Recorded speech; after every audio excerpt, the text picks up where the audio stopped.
ensemble. Est-ce que nous pouvons nous lever dans sa présence? Essayons de passer quelques instants en train de l'adorant. Nous voulons adorer notre Dieu. Nous voulons chanter Alléluia. Il est l'agneau de Dieu, il est le seul qui soit digne ce matin. Alléluia. Est-ce qu'on peut, nous pouvons nous lever ensemble, chantons Alléluia. J'aimerais que tu chantes de tout cœur. Car il est Dieu, il est digne. C'est lui l'agneau de Dieu. Alléluia. Lèvons nos mains dans sa présence. Nous chantons Alléluia.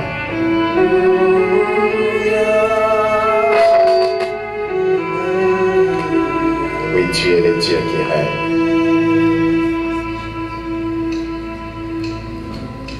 Merci Seigneur.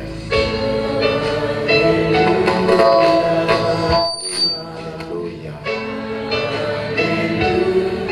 Tu es le Dieu qui règne. Le Dieu tout-puissant. Alléluia.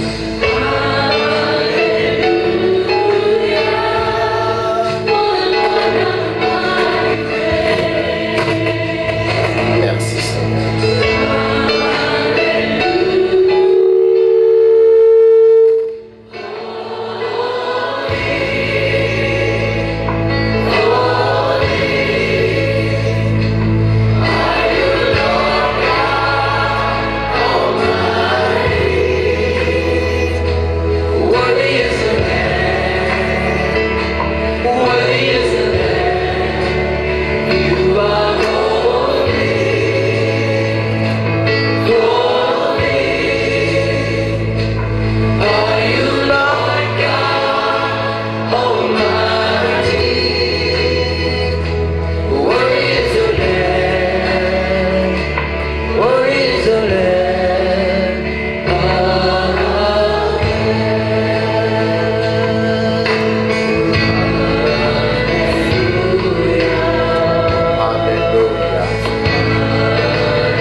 Alléluia, gloire à Dieu.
fléchissons devant ta sainteté, parce que tu es saint.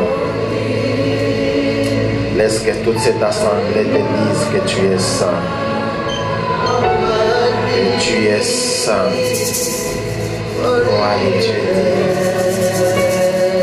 Gloire à Dieu. Père, nous proclamons ta sainteté ce matin. Nous disons que tu es saint. Saint. Saint. Saint est ton nom. Nous voulons, Seigneur, parler à ton peuple dans ta sainteté, ô Dieu. Que sa parole, Seigneur, Dieu Tout-Puissant, que cette parole, ô Dieu, soit une parole sainte dans la sainte assemblée de Dieu.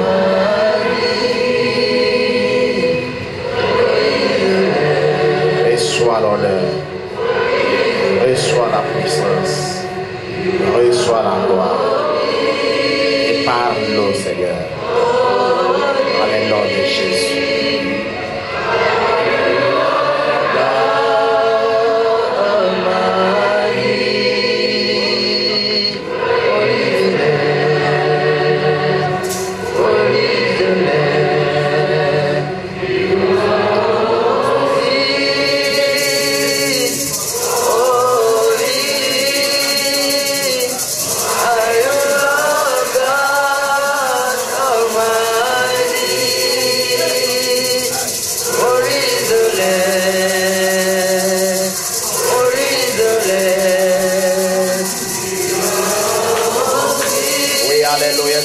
Acclamer. Est-ce qu'on peut acclamer les saints des saints? Acclamons-le parce qu'il est saint. Acclamons le véritable Dieu. Acclamons les saints d'Israël. Acclamons Dieu. Alléluia. Et disons-lui qu'il est saint.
Qu'il est très merveilleux de nous approcher dans sa présence.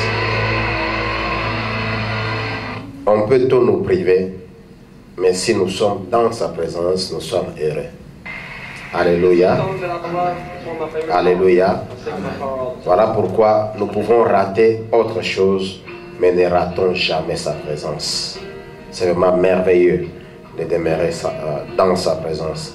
Depuis quelques dimanches, il y a plusieurs temps passés, nous étions en train de parler des stratégies pour gagner la bataille des pensées. Et après ça, nous avons fait une très bonne transition lorsque nous étions en train de parler de Jésus-Christ, qui est le même hier, aujourd'hui et pour l'éternité. Un message si profond. Heureusement pour nous, ça se trouve encore quelque part. Si vous avez, chaque fois que vous êtes devant votre computer, essayez de passer, aller surfer sur YouTube, vous allez voir tous les différents messages. Essayez un peu d'écouter, écoutez encore une fois. La Bible dit, la foi vient de ce qu'on entend, et ce qu'on entend toujours, la parole de Dieu. Alléluia. Peut-être que vous n'avez pas capté quelque chose, mais lorsque vous rentrez, Dieu nous a fait grâce que la technologie est élevée aujourd'hui, mais lorsque vous rentrez quelque chose que vous n'avez pas bien saisi, vous pouvez encore saisir et avoir certains principes qui vous rendront victorieux. N'ayons pas l'habitude que lorsque nous recevons un message, juste après le culte, nous les plaçons dans les tiroirs. Cela ne nous aide pas. Mais lorsqu'on écoute encore, on écoute, eh bien, autant de fois, bien aimé, il y a toujours quelque chose qui entre lorsque on fait cette répétition. Voilà pourquoi nous vous conseillons encore de rentrer et suivre toujours les différents enseignements. La joie, il est très important de vivre dans la joie. Vous savez, personne ne voudra être dans la tristesse. Et voilà pourquoi l'orateur disait, Jésus-Christ est capable de restaurer cette joie qui est perdue. Tout ce qui a été détruit est capable d'être restauré. Tout ce qui est mort est aussi capable d'être ressuscité. Alléluia. Il n'y a jamais eu de temps perdu. Il y a toujours de l'espoir de pouvoir récupérer quelque chose. Que le nom du Seigneur soit glorifié. Dans cette lutte, dans ce voyage des batailles pour des stratégies pour vaincre la bataille des pensées, nous allons développer un sous-thème aujourd'hui qui est aussi une clé, une très bonne clé, qui est la constance et la stabilité mentale. Ici, je ne dis pas que je ne parle pas de maladie mentale. Alléluia. Parce que quand on dit la stabilité mentale, parfois, quelqu'un peut se poser la question. Mais non, non. Je ne vous enverrai pas au centre psychiatrique ou quoi. Non, non. Ce que je voulais, c'est que nous puissions comprendre comment poser des actes, certains actes qu'il faut poser, quand est-ce qu'il faut les poser. Vous savez, plusieurs personnes ont été victimes ou bien sont tombées dans une chose lorsqu'ils ont essayé d'agir par leurs sentiments au lieu d'agir par leur connaissance.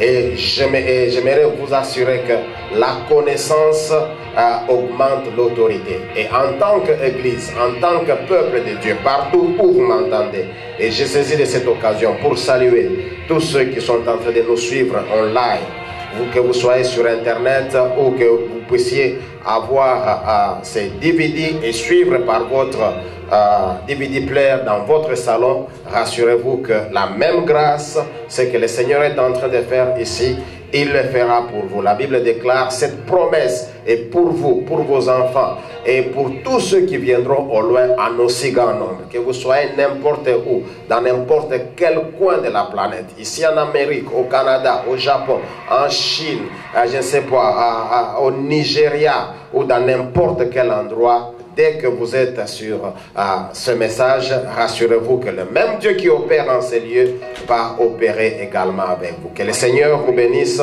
et soyez attentifs. Ce que j'étais en train de dire, c'était quoi? Que je ne parle pas de maladie mentale.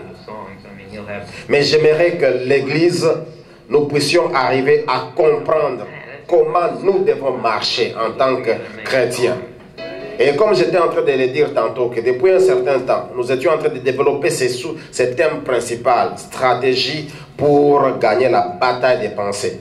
Nous avons constaté que les pensées jouent un très grand rôle dans la vie d'un homme, dans la vie d'une personne. Et à cause des pensées, il y a la possibilité de mener une vie de victoire ou la possibilité de mener une vie de victime. Plusieurs personnes se retrouvent victimes à cause de leurs pensées seulement. Et plusieurs personnes ont développé la victoire parce qu'ils ont su développer leurs pensées et gagner la bataille des pensées. Et nous avons développé depuis un certain temps quelques sous-thèmes qui ont été pour nous des outils nécessaires comme clé de stratégie pour gagner la bataille des pensées. Parce que tous les jours, nous pensons. Tous les jours, nous pensons. Et tous les jours, il faudrait avoir quelques stratégies. Et aujourd'hui, lorsque nous sommes en train de parler de la constance ou de la stabilité mentale, en d'autres termes, nous voulons amener le peuple de Dieu, demander au peuple de Dieu d'être constant et émotionnellement stable. Alléluia. Je disais bien, constant et émotionnellement stable. C'est une des grandes stratégies pour gagner la bataille des pensées. L'Église aujourd'hui est habituée aux choses spectaculaires, ce qui est bon. Les gens voudraient bien, quand ils viennent à l'église, nous proclamons, nous disons recevez. Et lorsque je viens à l'église, je viens là en tant que prédicateur et il y a beaucoup de gens qui aiment ça. Il suffit seulement que je dise écoutez, recevez. Et il y a déjà les gens qui crient je reçois. Ça c'est bon. Merci parce que vous êtes attentifs. Attention, faites attention. Dans ce coin-là, quelqu'un sera projeté. Eh bien, avant même que ma phrase se termine, voyez-moi, quelqu'un se projette. Ce qui est curieux, c'est que nous avons constaté qu'à plusieurs endroits, ce sont toujours les mêmes personnes qui se projettent, qui se projettent et qui se projettent. Alléluia.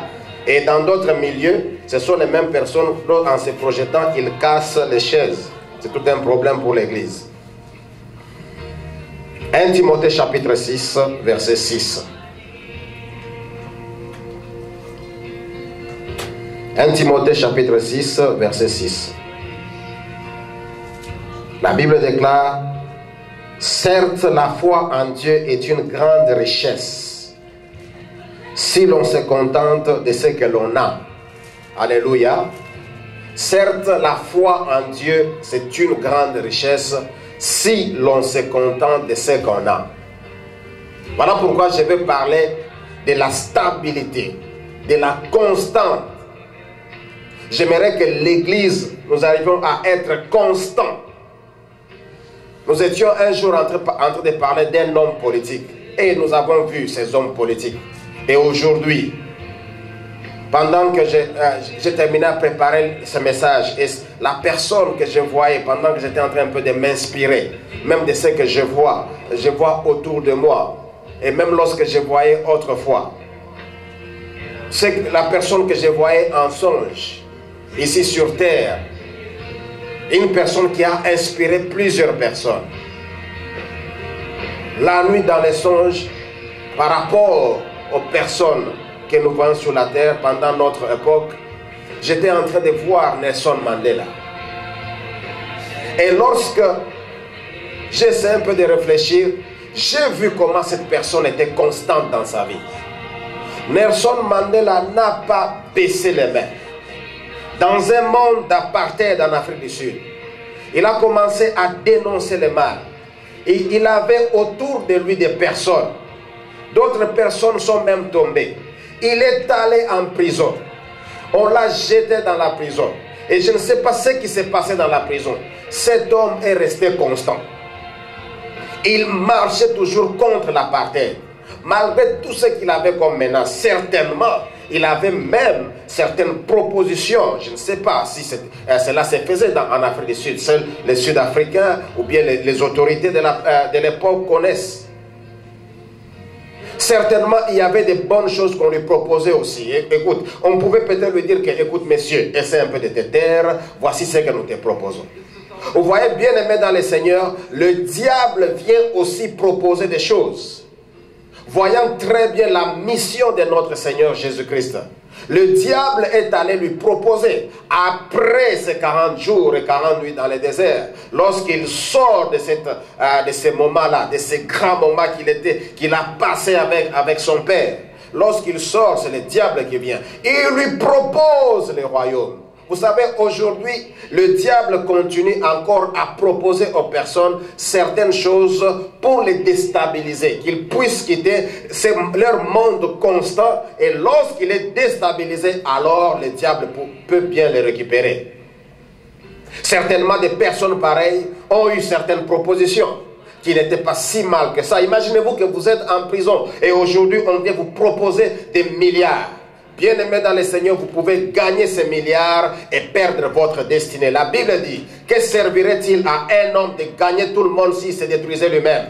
Vous pouvez aujourd'hui avoir les milliards qu'on vous a proposés pour quitter votre constance, et lorsque vous quittez votre position avec ce que vous étiez en train de défendre, eh bien, Demain, on vient même vous récupérer les milliards que vous aviez autrefois et vous devenez pauvre. Mais si vous restez constant en train de justifier, de poursuivre la même cause, eh bien cette cause pour laquelle vous êtes en train de mourir aujourd'hui, vous sauverez plusieurs.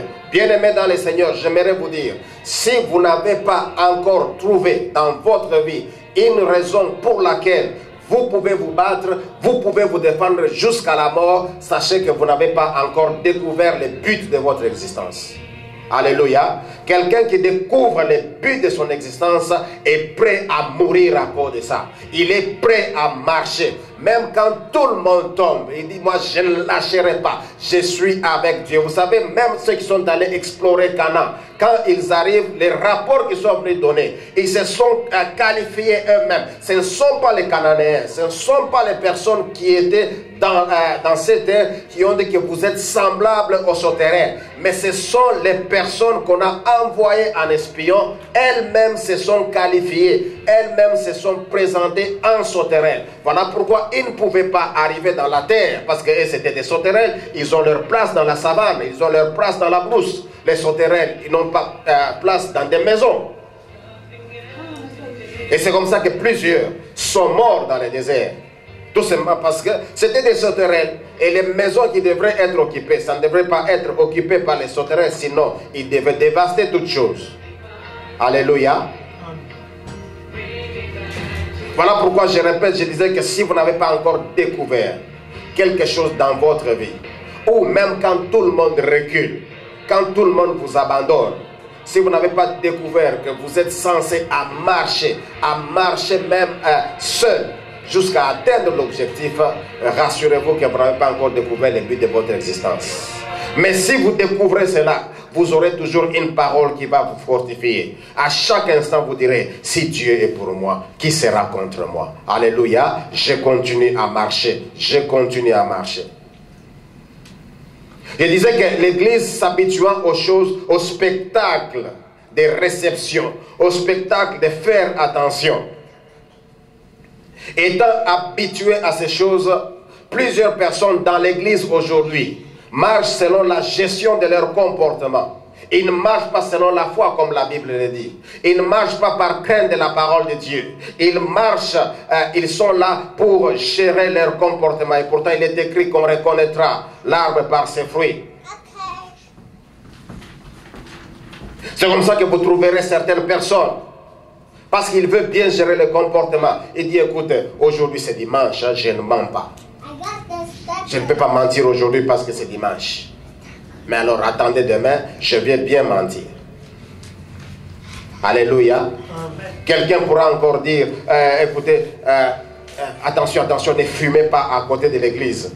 Parce que si vous êtes en train de fumer à côté de l'église, voilà, il y a beaucoup de visiteurs, il y a les gens qui passent, ils verront que dans cette église, il y a encore des fumeurs.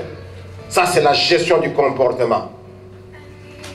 Parfois, vous voyez certaines personnes, non, attention, ne faisons pas ces blagues à haute tension. Parce que vous savez, le pasteur est là, il va nous voir. Hein, ne me touche pas, ne me touche pas. Mais après, à un moment donné, on est touché, on est touché, on est touché. Et je me souviens, quand je suis en train de parler de cette gestion des comportements, je me souviens une histoire qu'on venait de me raconter. Une sœur a rencontré son pasteur pour dire, mais pasteur, j'aimerais que vous puissiez prier pour moi pour mon mariage, que je puisse vraiment avoir le mariage. Je veux bien me marier. Et la sœur a donné un défi au pasteur. Elle dit ceci, pasteur, si Dieu ne me donne pas le mariage cette année, en lingala c'est bien dit, si Dieu ne me donne pas le mariage cette année, soki nzambe apambolinga na libala te année oyo, kindumba moko na kosala nzambe ako regretter. Alléluia. Alléluia. Il dit, je vais me prostituer et Dieu va regretter. Delilah ne s'était même pas prostituée comme ça. Rahab la prostituée, même si elle est mentionnée dans la Bible. Là, c'était la prostitution traditionnelle. Pour moi, ça sera la prostitution moderne, synthétique, avec la modernité. Alléluia. Et Dieu va regretter.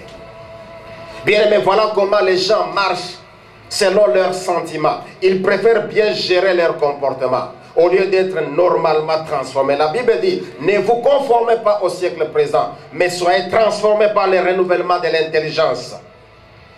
Ne cherchons pas à faire des choses parce que tel ou tel autre me voit. Et comme j'étais en train de le dire, il est écrit, on reconnaît l'arbre par ses fruits. Frères et sœurs, la personne de Jésus nous donne le salut. Lorsque je découvre Jésus, lorsque je découvre la personne de Jésus, je le salue.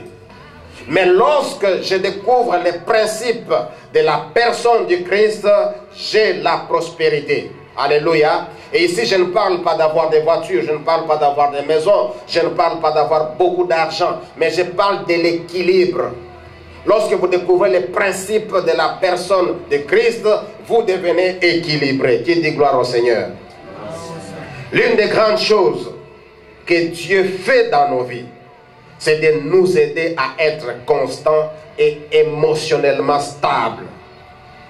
Mais avant d'en arriver et avant d'aller loin, j'aimerais vous affirmer que la constance, la stabilité, la constance paye très bien. Si vous êtes constant, vous serez très bien payé. Mais je reconnais qu'il y a un très grand voyage à faire pour arriver à être constant dans la vie. Mais aussi, il faut savoir que lorsque vous êtes émotionnellement contrôlé par les puissances extérieures, vous êtes tourmenté. Votre vie sera toujours tourmentée lorsque ce sont les puissances extérieures qui sont en train de contrôler votre vie. Lorsque les décisions qui vous affectent, ce sont les décisions qui viennent plus de puissance extérieure. J'aimerais vous donner un témoignage d'un couple que j'ai connu. Et un couple que je respecte tant. Ils étaient pendant plusieurs années traversant des moments de difficultés financières. Mais il y avait deux attitudes opposées entre l'homme et la femme. Dans ce couple, tous, c'est-à-dire tous les deux, passaient des moments difficiles. Et ils étaient conscients. Et chaque fois qu'il y avait une chose inattendue qui arrivait dans ce couple, par exemple, une facture très élevée de l'électricité, une panne de voiture, parfois c'était les problèmes de gaz. La femme était toujours la première à prononcer de vaines paroles. Mais finalement, pourquoi cette vie? Jusqu'à quand? Jusqu'à quand nous allons commencer à mener cette vie? Est-ce que Dieu a encore des oreilles? Quand est-ce que les choses marcheront? En tout cas, dans cette maison, ce n'est que le diable qui règne. Mais et pourtant, chaque jour, ils disent notre Père qui est aux cieux. Mais dans sa confession, il dit c'est le diable qui règne. Malédiction, c'est elle-même. Mais ça, c'est une maison vraiment maudite. Mais qu'est-ce que tu fais là-bas? Alléluia. Ici, c'est le diable qui règne. Mais pourquoi tu veux partager les mêmes règnes avec le diable? Mais pour te dire, que ton règne vienne, que ta volonté soit faite. Tous les jours, vous l'entendez dire cela. Mais devant les choses qui arrivent dans la maison, elle ne sait pas se maîtriser. Elle oublie qu'il est écrit que l'homme mangera les meilleurs fruits de ses paroles. C'est le diable qui règne ici. Malédiction sur malédiction. Elle oublie qu'il y a un temps pour tout. Alléluia. Un temps pour pleurer et un temps pour rire. Mais bien aimé dans le Seigneur, tout cela fait le cours de la vie normale. Les temps qu'on pleure, c'est normal. Et les temps qu'on rit, c'est normal dans la vie. Les temps qu'on a gagné, c'est normal. Les temps aussi qu'on a perdu, c'est toujours normal. C'est ça la vie. Nous ne serons toujours pas en train de gagner, en train de gagner, en train de rire. Imaginez-vous que s'il faut se marier, tous les jours vous êtes en cours, vous êtes sur le chemin, en train de faire les pieds, vous marchez là-bas sur votre trottoir, vous êtes tout le monde. Je crois que vous allez vous poser la question, qu'est-ce qui se passe dans ce monde? Ouais. Alléluia. Mais lorsque vous savez que vous arrivez, quelqu'un peut être dans la joie, même s'il ne montre pas les dents, il est là. De la même manière, quelqu'un, et un jour vous vous réveillez, vous trouvez que, parce qu'on dit, bon, finalement, il ne faut toujours pas pleurer, il faut toujours rire. Voilà, vous êtes sur les trottoirs, vous voyez tout le monde en train seulement de pleurer. Je crois que ce jour-là, vous ne sortirez pas, vous rentrerez vite à la maison. Oubliant qu'il y a un temps pour tout. Oubliant que tout concourt au bien de ceux qui aiment Dieu. Voilà pourquoi, bien-aimés dans le Seigneur. Et lorsque elle était comme ça, en train de parler, elle parle, elle se lamente. Pourquoi cette situation? Pourquoi cette situation? Bien-aimés, voilà pourquoi nous avons dit autrefois, dernièrement nous avons publié cela, qu'il ne faut jamais poser votre problème à une personne incapable de vous donner la solution. Alléluia. Ne partez pas poser vos problèmes aux personnes qui vont encore vous détruire davantage. Vous savez, il y a certaines personnes qui pensent consoler, mais ils détruisent aussi. Je m'imagine ce qui s'est passé. Ça, c'est moi qui l'ai dit. Lorsque la veuve de Naïn venait de perdre son unique fils. Ce qui est vrai, c'est que quand vous lisez cette portion de l'Écriture, vous découvrirez qu'il y a les gens qui l'accompagnaient dans ses pleurs. Certainement, ils exagéraient même la douleur de la veuve. C'était le fils aîné qui venait de mourir. Les gens étaient là, mais les gens accompagnaient la femme. Notre veuve, les gens l'accompagnaient vers le cimetière. Il n'y a personne qui avait dit à la veuve que c'est un peu de nous arrêter, réfléchissons, ou bien c'est un peu de nous arrêter, prions. Et je suis sûr, comme je dis, c'est moi qui l'ai dit, qu'il y a les gens qui étaient là, parce qu'aujourd'hui la Bible dit il n'y a rien de nouveau sur la terre. Parce qu'aujourd'hui, tous ceux qui viennent au deuil ne viennent pas nous aider à nous consoler, mais parfois ils viennent nous rappeler certaines blessures. Oh, mais quand je vois cet enfant qui vient de mourir, mais cet enfant vraiment, il ressemblait à son père qui venait de mourir tantôt. À travers cet enfant, cette maman ici voyait son mari. Maintenant, cet enfant vient encore de partir. Oh, cette femme vraiment pitié, hein? Voilà comment elle est restée. Elle ne verra plus jamais ses visages. Alléluia. Et quand la personne dit, elle ne verra plus jamais ce visage, c'est quand elle commence à pleurer. Et chez nous, il y a, vous savez comment les peuples chez nous, les Louba pleurent. Les Louba pleurent très bien en parlant de la généalogie. Quand elle commence à pleurer sur la mort de la chaise, elle commence à dire, chaise, la chaise était engendrée par les cailloux. Les cailloux étaient engendrés par les... Alléluia. Vous savez, en train de pleurer, en train de citer là-bas les noms. Oh, je regrette aujourd'hui.